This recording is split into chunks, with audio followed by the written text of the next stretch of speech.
Set within a semi-tropical rainforest valley, surrounded by volcanic peaks, powered by Red Arc. Welcome to Camper Trailer of the Year 2020. Tanami by name, spending time in the Tanami by nature. This 13-foot hybrid from Austrack is fully equipped for serious comfort while way off the beaten track. 3 100 amp hour AGM batteries, 300 watts of solar, 240 litres of available water. Off-road ready, underneath and up front. In a Tanami, your plans for adventure are only restricted by your imagination. Inside, the Tanami is a spacious and comfortable oasis. There's masses of cupboard space, this large ensuite, a king-size inner spring bed, air conditioning.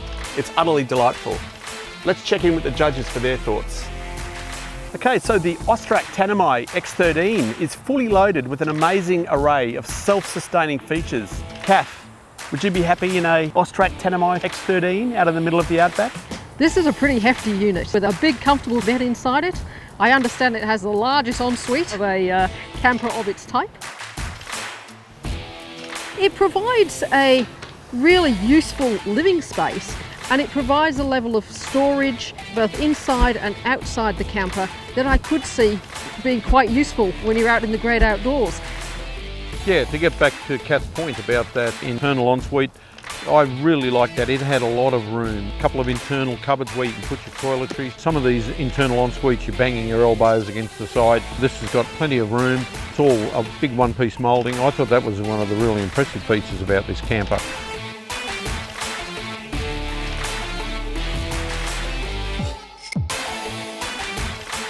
I was underneath the body having a good look.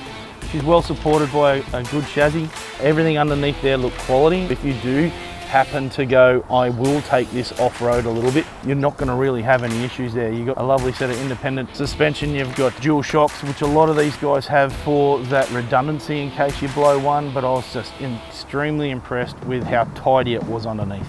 There's a bit of thought under there as well. So it's got a rolled main chassis rail as opposed to a cut and welded. Now, you can get a strong weld, but if you don't have to cut it and weld it, you know it's always going to be as strong as it was originally made. And yet they've still gusseted it as well. So it's a 4mm thick chassis at 150 by 50. It's pretty robust. This is another of those campers with the pull-out bed at the end, where you pull it out, fold up the sides, fold up the back, pull the roof down, latch it all together. But it did have those extra couple of side bolts to secure the back panel to the side panel so that there wasn't a tendency for it to fall in. You couldn't flex those panels because obviously it was a heavier gauge metal. For all that the weight adds penalties, it's all there for a good reason. The self-sufficiency adds a lot of that weight as well. You've got triple tanks underneath it, 2 120s and a 75, and they're all individually filled, and you've got a 19.3 litre Blackwater as well. There's a lot under there. 100 amp hour AGM battery is going to weigh 30 odd kilos and 300 watts of solar on the roof. All this adds up. And then you've even got the mattress itself. I mean, it's a king size inner spring mattress. You wouldn't want to be putting too much more inside. You'd want to have that just as she is and going out for a lovely time of it, but resupply as you go on the road rather than taking the whole kitchen from home with you. Kath, were you impressed with the Tanami X13's outdoor living space? So the 2.5 by 4 metre electric assisted awning is probably fairly standard for this style of camper.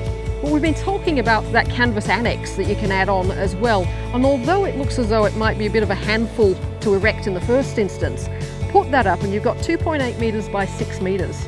Now the team were particular about saying how much width you got from that annex once you actually had that deployed from one end of the camper to the other. Once that's erected, you've got the biggest living space I think that we've probably looked at. And that annex came with big Velcro in bucket, vinyl floor, side walls with mesh windows. All this was just included in the whole package. It was quite an impressive structure.